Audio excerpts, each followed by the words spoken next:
Good morning and welcome to the Breakthrough series. I am Meg Smithson, a relationship repair coach that really works on repairing your relationship with yourself and then your romantic relationships.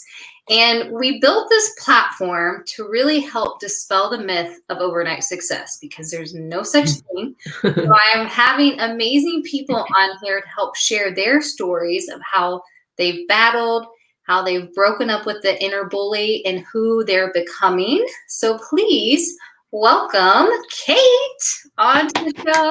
Good morning. Good morning, Meg. Thanks so much for having me. Yeah, I'm so excited you're on here. So tell them who you are and what you're about. Uh, I feel like that's a loaded question. Uh-huh.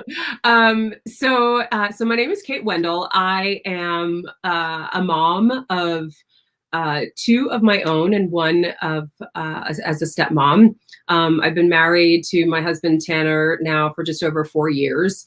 And I came from radio background. I actually worked for radio for over 2 decades in New York City, and I was living the single professional life and just dead end relationship after bad relationship, and eventually, I'm sure we'll get into those details, but I just made a choice at one point that I was like, okay, things gotta be different. The definition of insanity is doing the same thing over and over again and expecting a different result. Yes. And I had the light bulb go on one day, and I said, okay, time to do something different. And so I started putting myself in places where I could just be around different types of people who wanted to really grow and expand themselves, just have a mindset of learning more. And because of that, it led me to an event where I met my husband. And it's funny, through that weekend, we were in La Jolla, California, 3-day event. And we saw each other from a distance, but we never talked until we had decided that we were going to join this, our mentors' year-long mastermind. And when we joined that, they did like a champagne toast. Everyone got to meet afterwards. And it was then that we said hi, kind of passing through. He was running to the airport, leaving. I was running to the ladies' room. Hey, let's connect on Facebook, and we connected on Facebook. And shortly after that, as we went back to our respective cities, we started talking, and we really became friends and accountability partners. We were in the same industry. We both had this desire of growth and to learn and to just continue to better ourselves. And from there, very exponentially, we decided, we were like, hey, you know what? I love you. Like, this is what it's about. This is what we've been looking for. And so that's really what started the whole thing. Like, we both were in online business, and we worked our full-time jobs, and then we also had a side business, and we just continued to just evolve ourselves. And that really was that connective tissue for us that worked. And we got very clear on what we wanted in a relationship from all the past horrors that we went through. My husband went through a divorce, very ugly divorce, and I just had really unhealthy relationships. So we got really clear about what we wanted, and so that was something that we had common ground, and we had that foundation that really is so important in marriage, and that continues to drive us to this day. And so now here we are. We left that online company, that business that we were in, we realized that relationships is really the thing that we love to talk about. And we have done so much work for ourselves and for us together that we're like, God, man, we've got so much that we can share. Let's find a way that we can actually provide this for other people. And so that led us to creating our Family OS and launching the One Relationship podcast. So here we are, continuing to build that and helping families as best as we can. Well, I love so much, like when you sent me your background, and we'd already met doing your podcast, but it's so amazing how blocking out the noise of you have to make a family look like XYZ in order to thrive, or you have to have this under your belt before you can teach something. You guys just dove in. Yeah. Instead of having the perfect background, which doesn't exist, but sometimes people think that in order to teach, you have to have the perfect background. You used all the broken pieces, all the battles, all the struggles to help create what you do now. And I love it because it's more than just what you're doing for you two. It's going to be passed on to your family and their family's family. And so it's definitely a legacy builder. I want to hear more about the battle piece for you in regards to what those relationships look like prior to Tanner, because I have a lot of people on there that, they think that they need to be married by 25, have all their kids before 30, that they need to do all the things, and then they get upset because that doesn't happen, or they have to start over. So I want you to really like breathe light into them and share them some of your struggles that you battled with that got you out of that insanity cycle to where you're at now. Yeah. So when I was a little girl, I think most of us can remember adults when we were kids saying, "What do you want to be when you grow up?" And I was asked that often. And I always said, I want to be a mom. I want to be a mom. I don't want a career. I even remember at some point as I got a little bit older, I was like, if we need a little bit of extra money, like I'll work a part-time job when the kids are in school or something, and I'll help out. But like, I don't want a career. Like my family is going to be my career.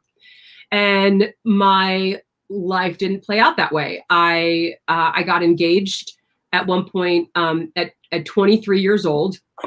And I realized about 6 months into the engagement that he wasn't the right person for me. I was looking to get married for the wrong reasons, sort of to fulfill on this childhood dream, but recognizing that he wasn't really he wasn't the right guy. And did you call it off? I called it off. How much, like, did you already have the date and everything planned? Yeah. So we had a date. I had a dress. We had a venue. We lost some money. It was a little bit of a longer engagement because I was still in college. I had taken some time off from college and then went back to school. So I ended up graduating a little bit later than I would normally have if I just went, 4 years straight through. So I was still finishing up school. I had my last semester. So we got some of the things booked and planned so that then when I went back, into that spring semester, those things were handled. I could focus on school and then handle the final stuff for the wedding. So in that time that I went back to school and finished that last semester, I realized that it was the wrong guy, and I was doing it for the wrong reasons. And that was an extremely challenging time of my life. That could probably take the hour here or so for another time. But I got really sick. I got very unhealthy. I was very unhealthy. I wasn't taking care of myself. It was a very stressful time.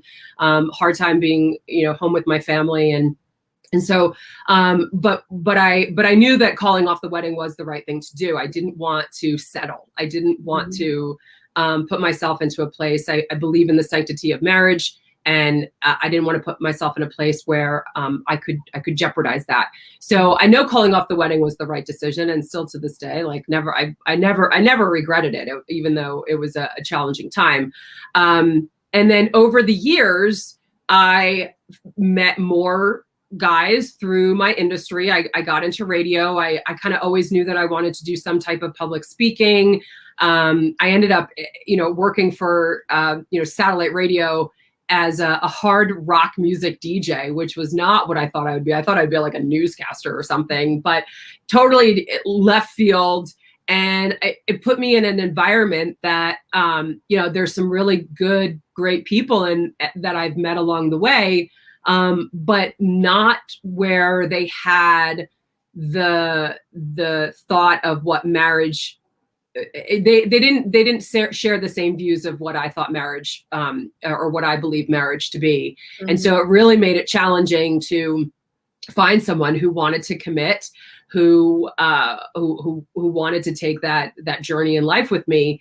And because of that, it really just sent me down into depression. I was in and out of depression for over a decade of my life and my career, because the whole time I kept thinking, well, I don't want a career. I just want to be married and have a family. Why doesn't this guy now want to commit? Why is this guy got, daddy issues? Like, this guy is verbally unsound and abusive. Like, what am I doing? Like, why is this not working out? And so, because I really do feel, I will say this, that there are exceptions to the rule, sure.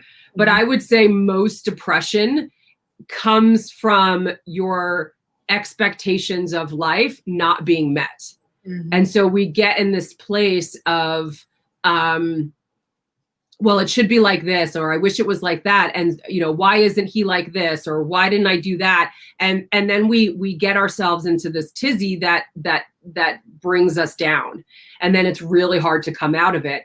And so I had to get to a place where I'm like, I can't keep living this way. Mm-hmm. And so the depression, really just, it took over at some points of my life, like so significantly that, I could barely get out of bed. Mm-hmm. I need to go to work and like entertain North America. And I'm like, I don't know how to do this. I can't even be happy with my life. And my life was actually really great. Mm-hmm. But I was so stuck on the fact that my life didn't look the way I wanted it to. And it really just took situation after situation and relationship after relationship for me to finally be like, I've had enough. Mm-hmm. And I don't know, everyone sort of has their breaking point or their, what's it called? The rock bottom. Thank you. Like the rock bottom breaking point, right? Everyone's got that place. And, if you're listening, I would just challenge you to be like, do you want to continue this cycle another year, another month? It just takes over. Mm-hmm. And it's not easy to come out of, but it is so worth it if you do. Mm-hmm. And if you show up every day to be like, I'm going to come out of this. And I did things like I went for acupuncture and I changed things in my diet. I looked at how I was eating, because food can add to the depression depending on what you're eating. And then I started to surround myself with different people. Mm-hmm. I said, I'm going to start to embrace my career, and it was a great job. I love it. Like, I meet cool people. I've had really great experiences. I'm living in New York City, which was a dream of mine. So these are all great things.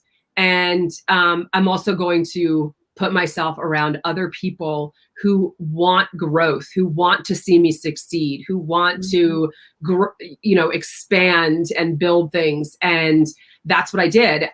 And the first step to that was to have acceptance for where I was. I finally said to myself, you are where you are for a reason. Yep. And it is okay. You don't have to like your circumstances, but it's okay. You're here for a reason. You've made choices that have led you here, and I accept them. And now here's what I'm going to do differently. And I just started stepping one day at a time and figuring that out. And for the women who are listening that they have to like have a baby by this time or get married by this time, I met my husband when I was 40. I got married at 41, had my first baby at 42, had my second at 43, or 44. Yeah. But so it's possible. It's possible. Mm-hmm. And you're in your life where you are right now for a reason. And you may not know all the reasons for it, but you're here, you're here and accepting it and saying, okay, I accept it. I don't have to love everything about it. Here's what I'm going to work on to start changing the trajectory of my future. Well, I think you nailed it on the head when you said the whole acceptance piece. I know there's a lot of struggle around that because in our minds, we think when we see something that we don't want and we have to look it in the face, become aware of it and accept it, that we're going to be stuck there forever. It's not the case. Like Yeah. literally that's one of the first steps, is just noticing it and being Mhm. like, okay, I feel like talking to yourself in very simple, best friend kind of vibe, and really talking someone down to yourself is the best way to move through something. Be like, okay, this is where we're at. Mhm. All we have to do is and make Right. it very, very simple. Because when you are struggling with severe depression to the point where you are having to scrape yourself out of bed to get up to go help entertain, that in and of itself is a victory. And I think Yeah. we don't applaud that enough. Like when you're in a deep, like no one's, if you're like, for example, if you've gone through heartache, if you've gone through a severe death of some sort in your family, a friendship or whatever, you're not going to just say, okay, you're going to give yourself more compassion. You're going to give yourself more grace, and you're going to give yourself a little bit more time to move through those emotions. Yeah. And that's something I don't feel like is talked about enough, because we're in grind mode Yeah. all the time. Grind, Right. grind, grind. And there's so many people that are silently suffering behind the scenes because And of that attachment to what something should look like. yeah, and I think what we're doing though is we're comparing our lives to what we see as these snapshots on social media and TV shows. Like I forget. It was just like, I don't know, maybe 2 weeks ago. So we're getting work done in our yard. So we're planning out to do some landscaping, and we're getting quotes. And Tanner and I are talking about the quotes, and like they're giving us quotes of like, certain these large numbers. And I'm like, I really thought like we could do a whole backyard for that price, right? And so and what we started to unravel through the conversation is that I'm like, well, I'm looking at like HGTV and the prices that they show of like what it costs to renovate, and do, a backyard or something. But what's probably not really told or are told in those shows is like, well, maybe it doesn't include the labor prices, or, or maybe they're getting things at wholesale, or, you don't know what the reality is. And I'm using that as like my guide for when I'm getting price. So think about it for your family. Right? Your relationship is supposed to look like this TV show, or what you see on these, very beautifully filtered Instagram pictures, or stories that you see on Facebook or something. And it's like, but that's not the reality. I mean, I'll tell you, people looked at my life like I had the best rock star life, and I had the best job. And I mean, forget about, all the trouble that I had internally over the years with the company, or with people, with certain employees. Forget about the depression that I was in that no one knew about, that, you would never know because I'm showing up for work. People don't realize what's going on. So just be mindful that if you're going to do the comparison, like, I mean, two things to that. Like, you then don't get to live the life that you want, that is for you and uniquely yours. But at the same time, like, you better really make sure you have all the facts, if you're going to do something like that. And I still wouldn't even recommend doing that. And I mean, social media just doesn't give that. It gives a false sense of reality. So and, yeah. no, and I think that that's awesome, because it's so true. I mean, that's where we get into comparisonitis, and then it goes throughout your whole life, your whole body, your whole state of mind. Something that you touched on earlier that I thought was something we need to dive into deeper, because people that are starting over see it as overwhelm, or trying to get to that point where they're married and starting a family. Maybe they're going through divorce, maybe they're going through severe betrayal or heartache, or whatever that looks like. You said it, which no one wants to hear this, but we learn the best through things that we don't want. Yeah. So how did you start breaking up with the idea of what you thought should happen by XYZ, and start accepting where you were at and moving through that to gain clarity on where you are now and where you're continuing to head? Like, how did you break that insanity cycle? The first thing that I did was I turned to God. Mm-hmm. Like 100%, I turned to God because He designed us, He created us for a life that is to be beautiful and unique, and like you were born for greatness. Like I love saying that. It's the name of a song from one of my favorite bands, Papa Roach, but it's true though. Like He created us to be great, and we all have unique talents. And if we go after the shiny object, and we go after what we think is of this world that we think is going to give us happiness, we usually end up unfulfilled. Mm-hmm. I mean, I can't I can't come up with one instance where I went after worldly things and it totally fulfilled me.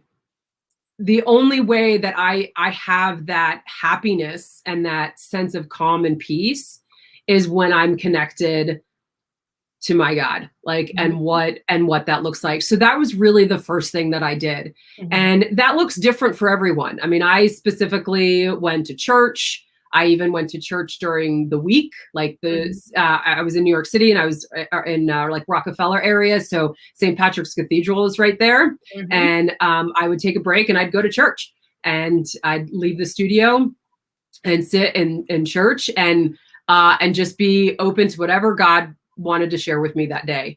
And but it can look differently for everyone. And I think the best way to do that is to allow yourself quiet time. We do not give ourselves time to just sit still with our conscience.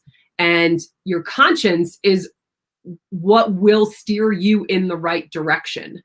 It can be very uncomfortable at first, and I get it. We're used to noise. We're used to having something entertain us. We're used to having all the stuff come at us.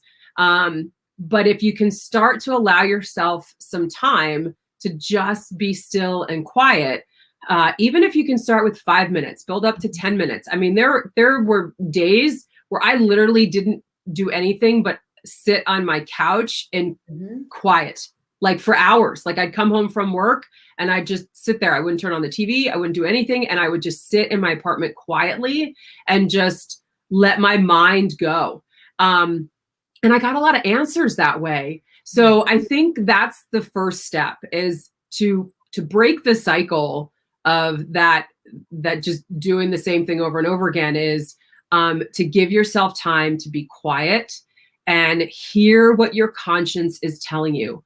It will not steer you wrong. I do not believe that it will ever steer you wrong. And you might not like what it's saying. It might freak you out. It might scare you. You might be like, oh no, I can't do that.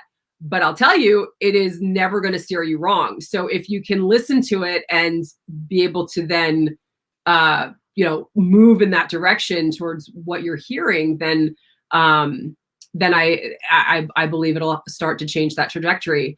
Writing has become another great thing. Journaling, just writing thoughts down, even if it's the same thing over and over and over and over again. Just get thoughts out on paper, because it'll help give you a clear mind. You don't have to hold it in your brain, and then you can release all that emotion onto paper.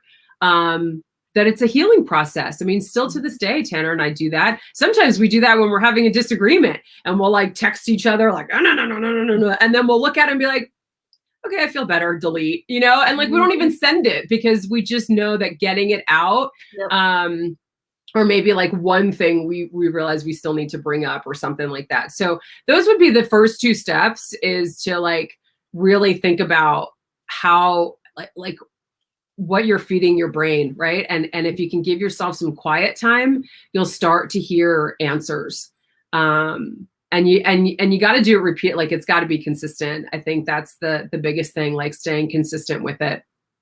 Did you have any moments where, because I went through something very similar, which I didn't know this about you, but like called off a wedding, Same thing. And then kind of went through a decade of all over the place dating, which Right. sounds like you did too. But I had to do some of the same thing where mine was more through meditation, Hmm. really just sitting in it and had someone guide me through that, which, like you said, is very uncomfortable at first. But when you sit there, it does become a practice of Hmm.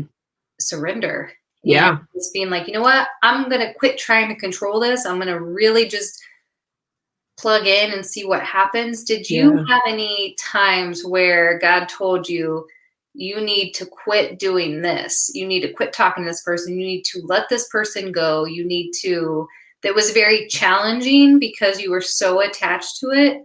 Yeah. Did you have that? So Oh, yeah. what did that look like for you? Because like it's like when we are trying to control something and force something, it's so much harder.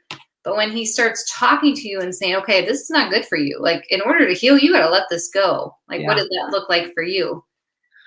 Um, so I think there's a couple of different situations that come to mind. In the beginning, uh, when I was making this transition of, okay, I'm going to surround myself with some different people. I'm going to work on. I was in this relationship, and his thing was that money was the reason why we weren't getting married.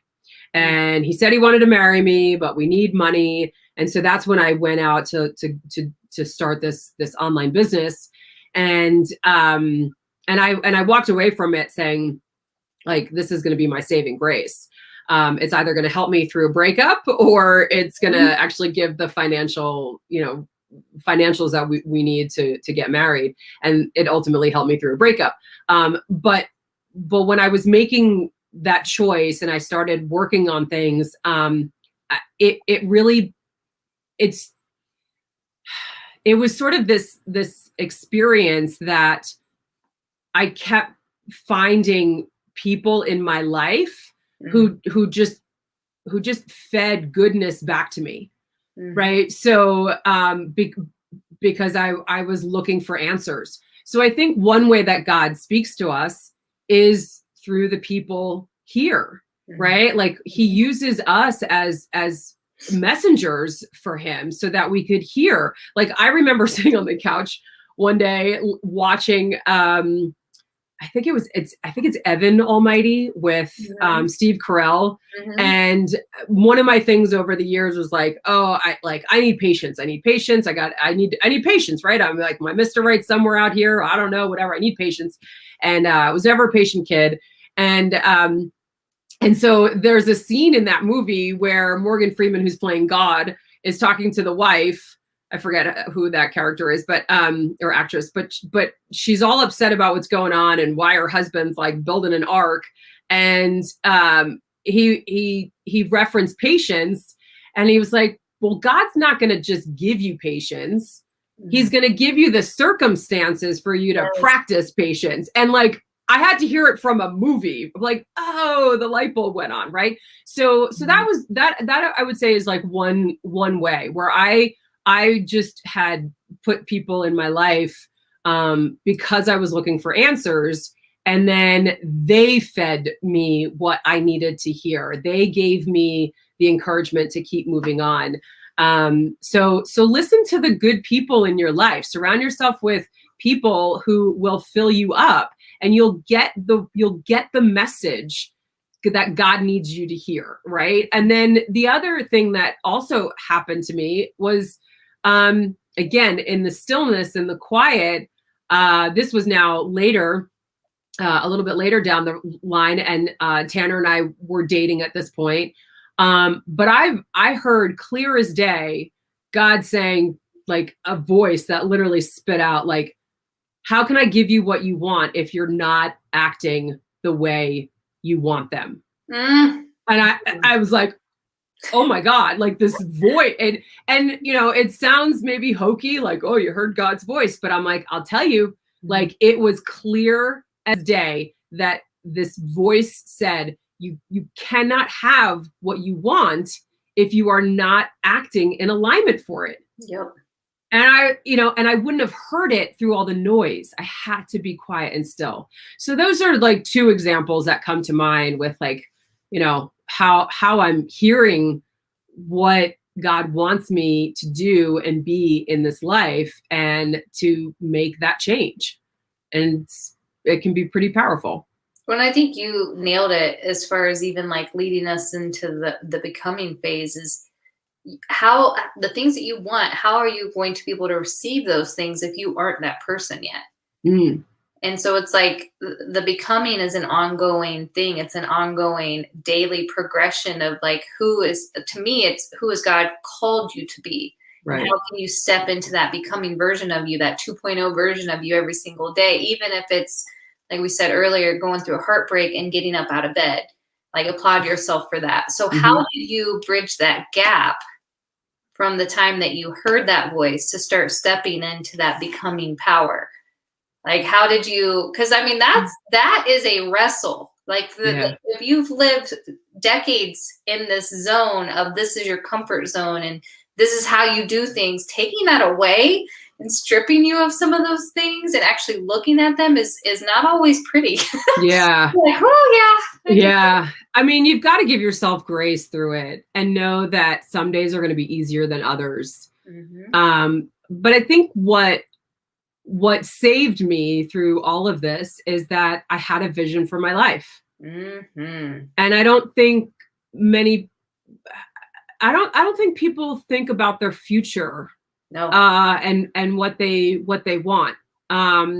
Or dream, we stop dreaming. We just sort of get into life in survival mode. And so I think having a vision of what you wanted your life to be like, I mean, I still, to this day, it's like, I've got a vision for how I see my family. And it actually doesn't look like what we currently have isn't actually what I see my future for the family, the vision that I have for my family. But we're also 4 years into marriage and it's a blended family and there's all these different parts to it. So, it's going to take time. And I can't expect a newer family and marriage to look like what I envision as my examples, again, talking about that comparison of families and marriages that are 20, 30, years down the line, right? Like they've had the ups and downs in the years to figure things out and work on it. So I can't compare myself. I can use it as my vision. I can use it as what I want for the future and what I strive for.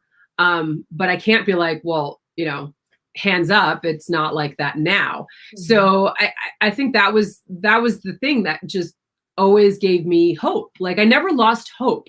As dark as it got, I never lost hope. There was always that mustard seed of hope that kept me going because I had a vision of what my family would look like or what my life would look like. And yes, it didn't look like that currently. And yes, it was taking a long time, but I'm like, but I know what I want for my family and for my life. So, or that I want a family at that point. So I had to hang on to that. And I had to then, so based on that, create a vision. What do you want your life to look like? And get as detailed as you possibly can. And then take action steps, make choices that stay in line with the vision.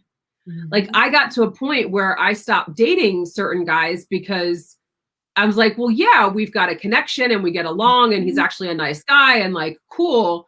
But the vision that I had for my life and what I wanted out of my relationship, it didn't match up. And so I'm like, you know what? Cool. Let's just be friends or whatever, because it wasn't worth getting into a relationship with someone when I knew that he couldn't match the vision I had for my future.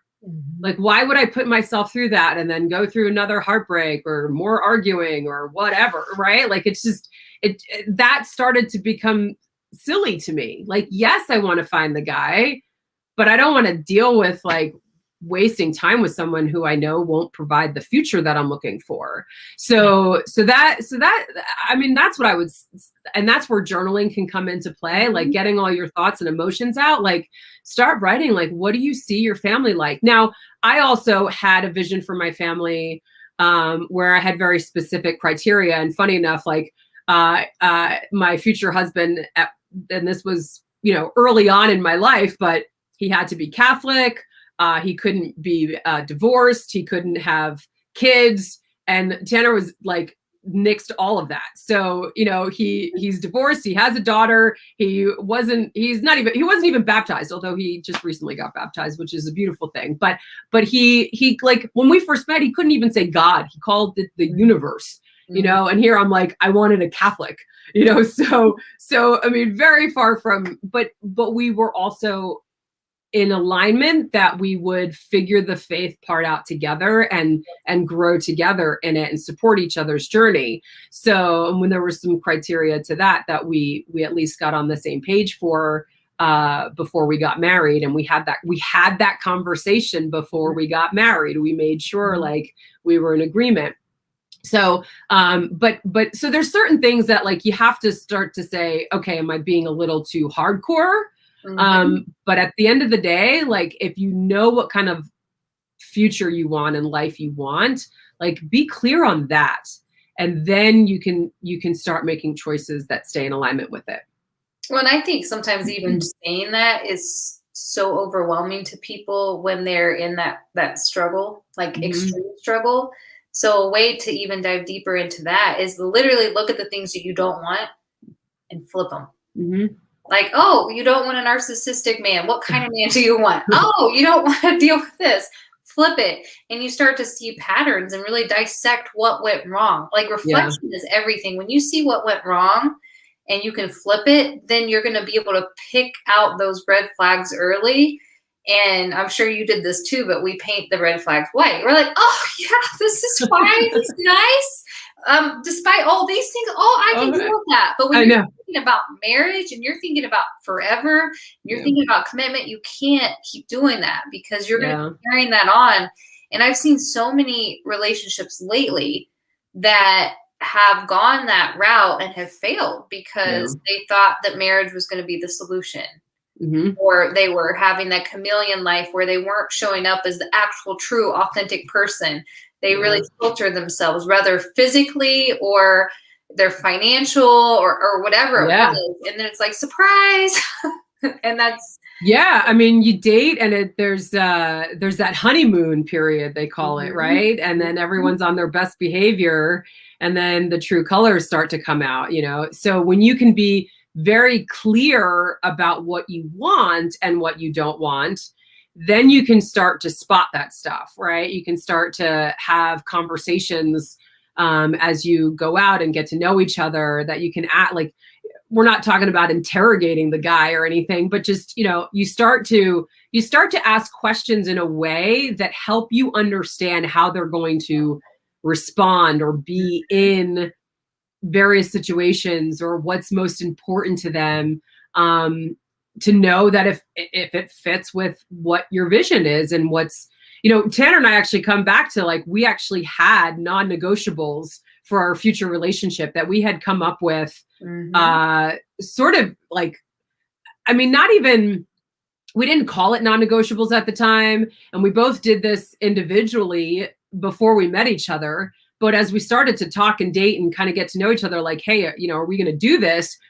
We had come up with it. We're like, there were just certain things that were like, this is not what's going to be a part of a future relationship, or this is foundational and will be a part of a future relationship. And we really were in alignment with that, which is what helped make the conversations easier. Cause we're like, okay, this, we at least know we've got a common foundation, you know, okay, now what is that going to look like then for us?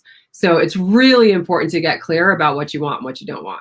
And I think sometimes like all this stuff, people are like, oh, like life's too busy. No, like this is going to affect the rest of your life. Yeah.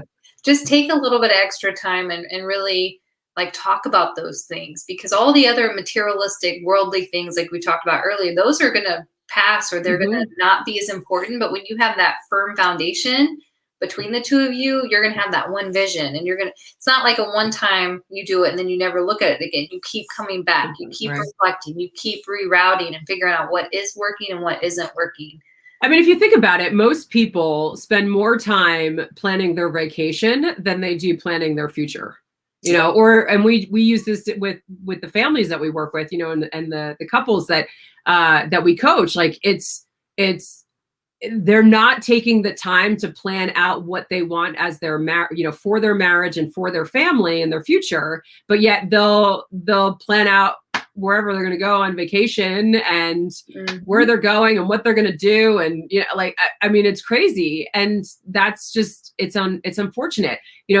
If any solid building is going to last, they have to have the foundation strong and set. We know that, right? You build a house, the foundation has to be strong and sturdy. If it's not, it's going to crack and the house is going to crumble. And the same goes for your relationship. It goes for your life. And unfortunately, people are not thinking that way. And that's so much of the message that we want, Tanner and I are working on to put out there, that it's time to get clear on that, make a strong foundation, update your family operating system, and like make decisions based on that.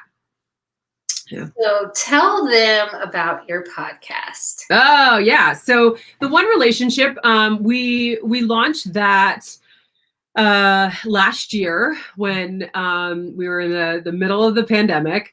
And I chose to leave radio and really focus on our family OS. So that's that's really what it was. I'm like, I'm used to being in front of a microphone every day. We're like, let's get a platform out there that we can really help these couples and these families. So we launched the One Relationship. You can go to theonerelationship.com and find access to that. We're on all the podcast services. So we would love to continue to have your support. And what we're also going to do too is in the near future, we're going to do a little revamping too with the One Relationship and tie it a little bit more into our family OS. So you might see some changes, or you will see some changes in the coming months. But for right now, we're just really excited to be able to connect with people. We've got some cool interviews. Meg, you were on, so that interview is there, and I've got some ones coming up over the next few weeks. And it's just a way that we can connect. We want to use it as a platform that, where, again, one of our non-negotiables was that we would always have space for growth. We never want to stay stagnant in our relationship, in our marriage, in our work, with our family. Like, we always want to continue to grow and learn. So we're using the podcast really as a way to learn and share that with you. So we can always better our family and relationship and do that alongside of you. So that's the One Relationship. Well, guys, go check it out. Kate's amazing. I'm so glad we're connected. And now that you're on here, I loved being on your show. I don't remember what episode number it is now. I think it's like 40 something or something like that. 40. I think that could be right. But yeah, go on there. You're gonna hear all kinds of gems throughout her episodes and meet Tanner as well. Yeah. And I personally, after going through this pandemic and stuff, more people need any form of relationship help, any form of coaching themselves too, not just for the relationship, because as you take that time to have that work on you, it makes your relationships better too, because you have that time for self-care, to reflect, to be coached on the next actionable things that you need to do, and really focus on who you want to become, not just the battles that you're currently facing. So I love that. I love what you're doing. Thank you. And I love what you're doing. I'm so glad that we've connected, and I know we've got some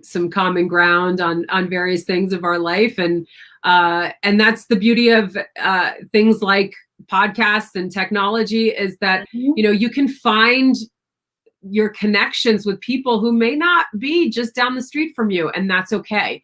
You know, just know that there are positive people out there who want to see you succeed and thrive in life, and seek them out, because your mind is your most sacred space. So you want to make sure that you're filling it well and you're talking to yourself well, so that you can have this long, happy life. There's always going to be ups and downs in life. Like we can't do away with that. But what we can do is prepare ourselves and take care of ourselves, so that what comes our way, we'll be able to handle and respond in a healthy, calm way, and seek out those people who want to lift you up and cheer you up. Yay.